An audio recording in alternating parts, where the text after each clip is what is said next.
पर आई हैं, जिनका विमोचन हमारे तमाम मेहमानान के दस्ते मुबारक से हुआ है, उनके ऊपर थोड़ा सा रोशनी डाली जाए। तो इस मतलब उनको पहले किताबें दे दी गई थीं, हमारे जितने भी मेहमान हैं उनके हाँ सुपुर्द की गई थी। एम.एल. गर्ग साहब ने जो 4 किताबें यानी कि 16 किताबें जो लिखी हैं, उनकी ये खासियत है जब उसका विमोचन वो कराते हैं उससे पहले जिन जिनको वो बुलवाना चाहते हैं उनको पहले वो किताब दे देते हैं, और वो आपने किताब देने के बाद में फिर वो पूछते हैं कि मेरी हौसला अफजाई आप किस अंदाज में करना चाहते हैं। तो इसके लिए मैं सबसे पहले मुकेश गंभीर जी को दावत देना चाहता हूं कि वो तशरीफ़ लाएं और बताएं कि 4 किताबें जो हमारी एम.एल. गर्ग साहब ने ये जो आज विमोचन हुआ है, इसमें आपने क्या पढ़ा, क्या देखा, और क्या उनके अंदर कुछ ऐसी कमी रही जो उनको अगली किताबों में दूर करनी चाहिए। आप उसके ऊपर रोशनी डालेंगे, चूँकि आपकी एक बड़ी आवाज़ है और बड़ी आवाज़ किसी कलमकार की आवाज़ में मिल जाया करती है, यकीनन फिर वो बाअसर हो जाया करती है। इसलिए हम जनाब गौतम मुकेश गंभीर जी से गुजारिश गुजार हैं कि वो तशरीफ़ लाएँ और पहले वक्ता के तौर पर हमारे मुख्य अतिथि के रूप में जो तशरीफ़ फरमा है मुकेश गंभीर जी, इन 4 किताबों पर वो रोशनी डालेंगे। ज़ोरदार तालियों से आप इस्तकबाल करें।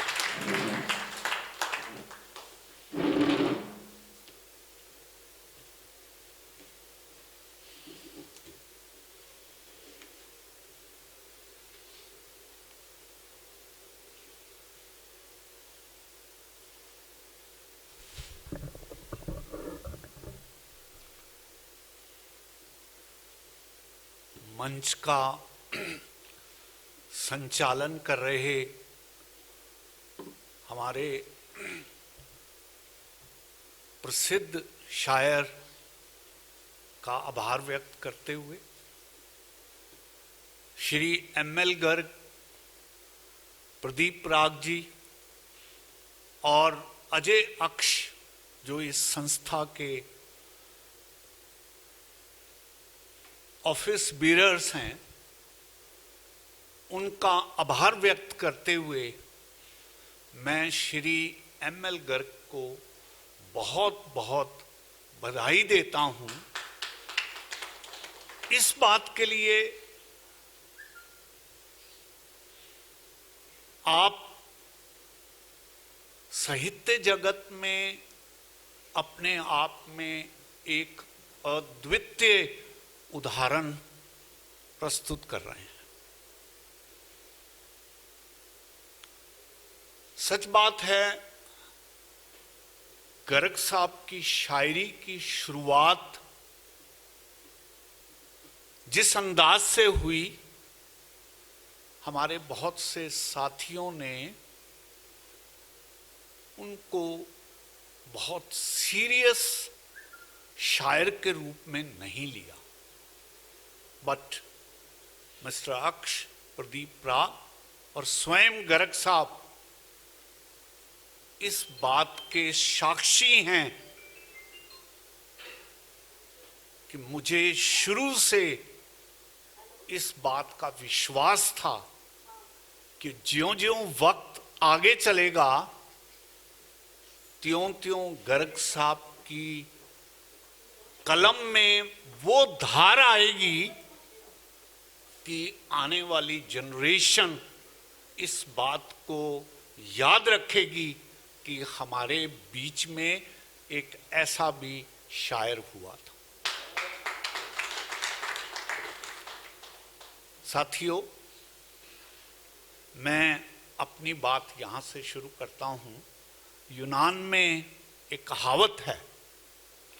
कहावत ये है कि जब बच्चा पैदा होता है तो हर बच्चे के कान में परमात्मा एक बात फुसफुसाता है, एक बात धीमे से कहता है, और वो बात है कि जैसा तुझे बना के भेज रहा हूं तेरे से पहले और तेरे बाद ऐसा कोई दूसरा बच्चा नहीं बनाऊंगा।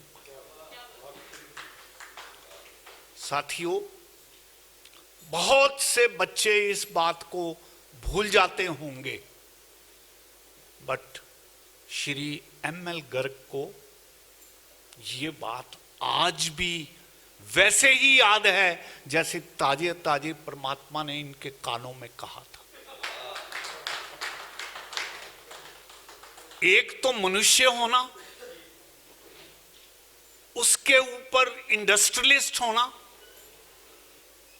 इंडस्ट्रियलिस्ट में भी मैकेनिकल इंजीनियर के तौर पर अपने विषय का अध्ययन करना श्रेष्ठ है, लेकिन शायर बन जाना तो श्रेष्ठतम की निशानी है, जिसको गर्ग साहब कदम दर कदम अपनी मंजिल की तरफ ऐसे बढ़ रहे हैं मानो लक्ष्य इनके सामने। मैंने सुना रविंद्रनाथ ठाकुर जब आखिरी दिनों में बीमार चल रहे थे तो उनके एक बहुत नजदीकी मित्र उनके पास गए और कहने लगे, ठाकुर साहब आप अस्वस्थ हैं, लेकिन इस बात का संतोष है कि आपने 55,000 गीत लिखे हुए हैं, इतने तो टेनिसन ने भी नहीं लिखे। तो रविंद्रनाथ ठाकुर ने एक बात कही, कहा मित्र तुम ठीक कहते हो, बहुत से गीत लिखती है, लेकिन जिस गीत को लिखने आया था वो गीत अभी लिखना बाकी है। साथियों, गर्ग साहब ने बहुत से शायरी के कंपाइलेशन हमारे सामने प्रस्तुत कर दिए। मुझे गर्ग साहब की प्रीफेस पढ़ के पता लगा कि ये 16वीं, ये 4 का चौका इनको 16 की कैटेगरी में ले जाता है, लेकिन मेरा ये दावा है, मेरा ये यकीन है कि दर्द साहब की अध्यक्षता में, दर्द साहब के सौजन्य से, इनकी छत्र छाया से हमारे गर्ग साहब अभी वो चौका और मारेंगे जिस तरह से कपिल के एक चौके ने वर्ल्ड में हमारा छत्र छाया एस्टैब्लिश कर दी थी।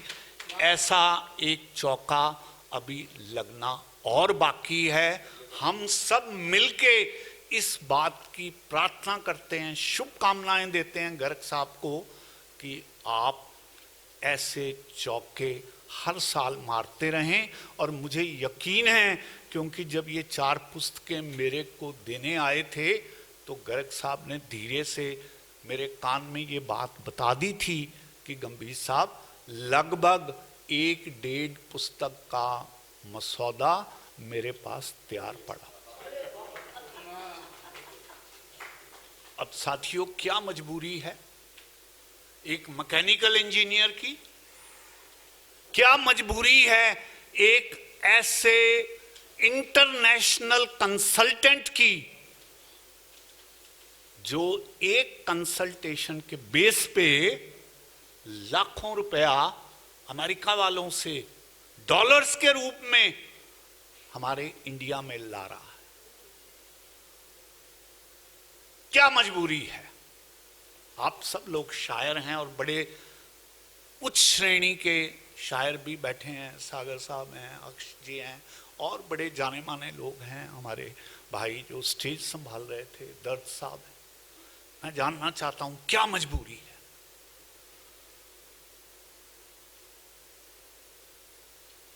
अपनी जुबान में एक रुबाई पढ़ता हूं कि मेरी शायरी मुझको सुकून देती, मेरी शायरी मुझको सुकून देती है और रग रग में मेरे नया खून देती है। 100% जो अगली पंक्ति है फिट बैठती है। मेरी शायरी मुझको सुकून देती है और रग रग में मेरे नया खून देती है। दुनिया तलाशती है दौलत में, मुझको अल्फाज में ये जनून देती है, मुझको अल्फाज में जनून देती है। साथियों, आती है एक स्टेज, ऐसी अवस्था आती है और शायर बनने का हक उसी को है और होना चाहिए जो इस स्टेज पर पहुंच जाए कि दुनिया तलाशती है दौलत में, मुझको अल्फाज में ये जुनून देती। हो लिया ना, बहुत हो लिया, लाखों में कमा लिए, करोड़ों में कमा लिए, मर्सिडीज गाड़ियां नीचे हैं, उनकी भी लग्जरी देख ली, सब कुछ देख लिया, दारू के सारे रंग भी देख लिए। अंततः शर्मा जी, अंततः जो बात यहां सुकून देती है वो ये शायरी है, जिसको कभी हरजाई सनम में, कभी उल्फत उल्फत में, कभी राहे सदाकत में और कभी मोहब्बत की छाया में प्रकट किया जाता।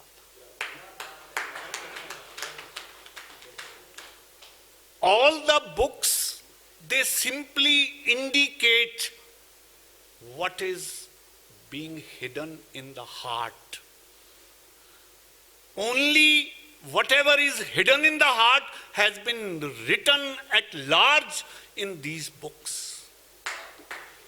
और मेरे बहुत से साथी इनमें से मात्राओं की गलतियां निकालते हैं। ये देखते हैं कि भाई छंद पूरा है कि नहीं पूरा। अगर मैं निकालने वाला होता तो खुद को कहता कि लानत है मुझ पर कि मैं उस जज्बे को नहीं समझ पाया, उस बैकग्राउंड को नहीं समझ पाया जिस बैकग्राउंड में ये आदमी लिख रहा है, और मैं पंडित होके सिर्फ दर्द साहब इसलिए कहता हूं कि पंडित शास्त्रों के बोझ से मरता है और ज्ञानी ज्ञान से तरता है। सैकड़ों को भवसागर में था नहीं मिलती, कोई विरला ही यहां आके जगता है। गर्ग साहब के जागने की प्रक्रिया बहुत स्पष्ट रूप से देख रहा हूं। पहली 3 किताबें इश्क मिजाजी का खूबसूरत उदाहरण है। मैं ये कहता हूं कि इश्क मिजाजी का खूबसूरत उदाहरण है। और आप बीच में बोले थे और कहा था कि अब मैं उधर जा रहा हूं। मुझे पता था कि आपने जाना है, क्योंकि कब तक कोई भी शायर का मतलब है जो जागरूक है, अपने प्रति जागरूक है, दुनिया के प्रति जागरूक है। ये तो सौभाग्यशाली हैं कि इनको कई जगहों पर इनकी उल्फत का गिला, इनको हरजाई सनम मिलते रहे, बहुत नवाजे गए हैं ये, क्योंकि वो जो यात्रा लंबी चलनी थी वो इन हरजाइयों ने पूरी कर दी, इन हरजाइयों ने छोटी कर दी। इसलिए इन 4 पुस्तकों में से एक पुस्तक जो है वो पूरी तरह से इश्क हकीकी को डेडिकेटेड है। मैं दर्द साहब, आप बहुत इल्मी तौर पर पहुंचे हुए शख्स हैं। मैं कहा करता हूं कि इश्क मिजाजी दा लड़ गर नहीं फड़िया, इश्क मिजाजी दा लड़ गर नहीं फड़िया, ते इश्क हकीकी दियां गुंजलां सुलझदियां नहीं, जे अपने अंदर झांकीए नहीं ते रब वाली कुंडियां खुलदी। अक्ष जी बैठे हैं, सागर साहब बैठे हैं, क्योंकि निजी तौर पर इनके कलाम से परिचित हूं। कोई ऐसा शायर है जो सिर्फ इश्क मिजाजी पर रुक गया? नहीं रुक सकता। कारण अगर जहनी तौर पर आपकी ग्रोथ हो रही है तो आपको धीरे धीरे समझ आने लगता है कि एक रूहानी चाहत भी होती है, एक उस परमात्मा का भी दर्शन होता है जब आप पहली बार प्रेम में पड़ते हैं, आपको समझ में आता है कि अहंकार का समर्पण कैसे होता है। और वही अहंकार का समर्पण आपको धीरे धीरे परमात्मा की तरफ लेके जाता।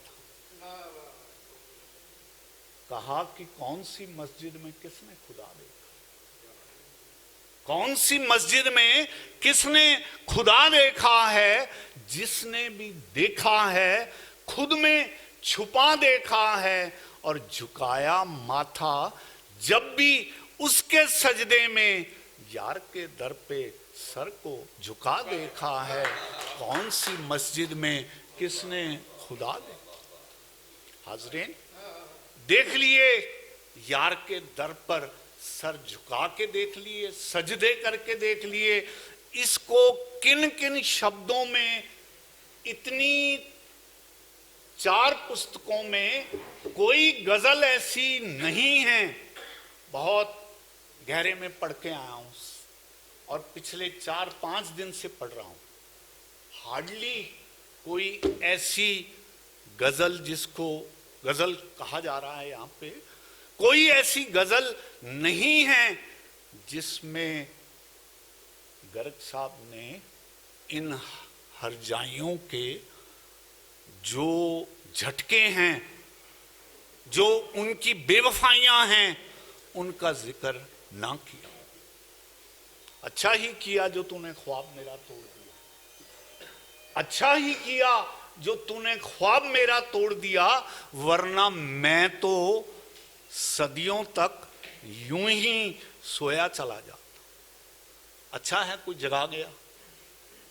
और जितना आपको जगाया गया है उसी का तो असर है कि ये हर साल 4 पुस्तकें हमारे समक्ष आ रही हैं। और साथियों, जैसे मैंने पहले कहा आपसे कि विशेष प्रिविलेज लोग हैं वो, नंबर 1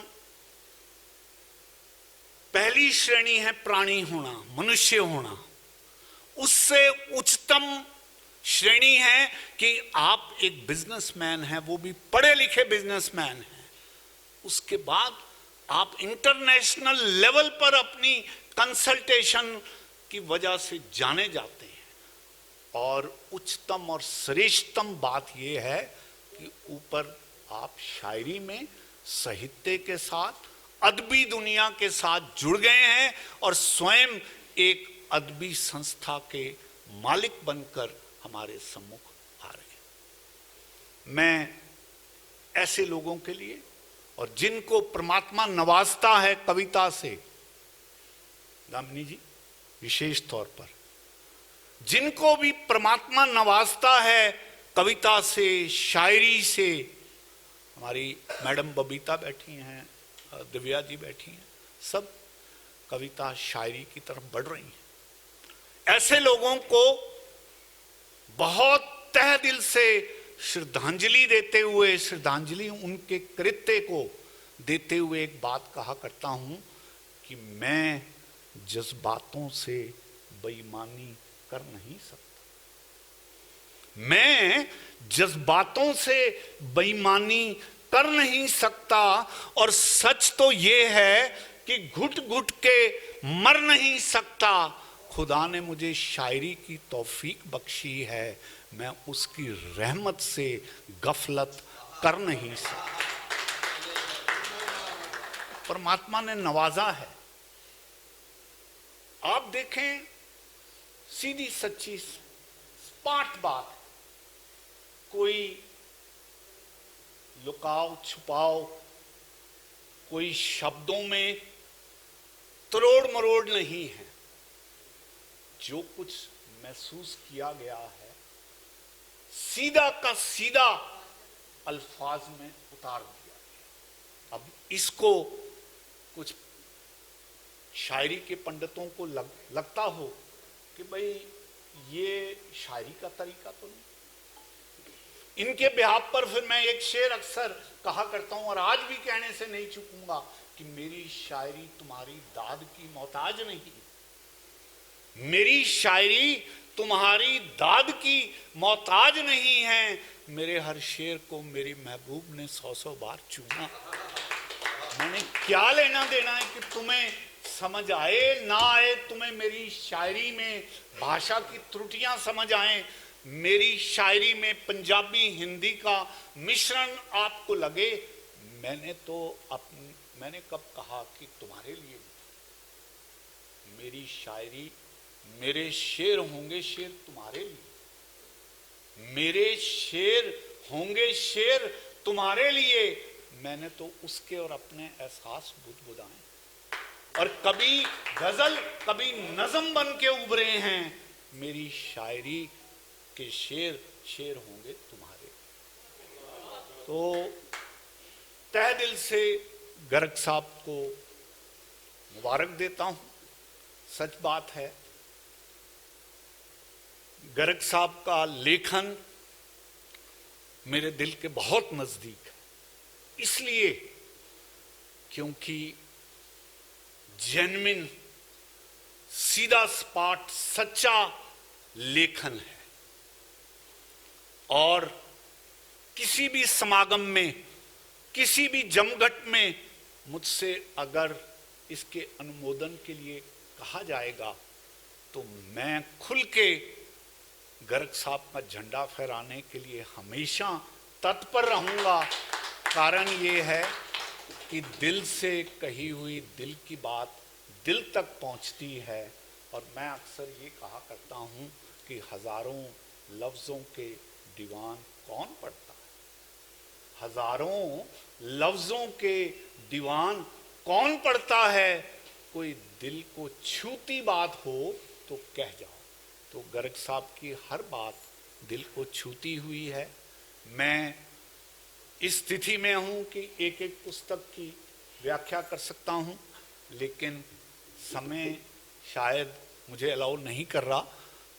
मैं पुनः आप सबकी तरफ से गर्ग साहब को मुबारक देते हुए अपना स्थान लेता हूं। बहुत बहुत धन्यवाद।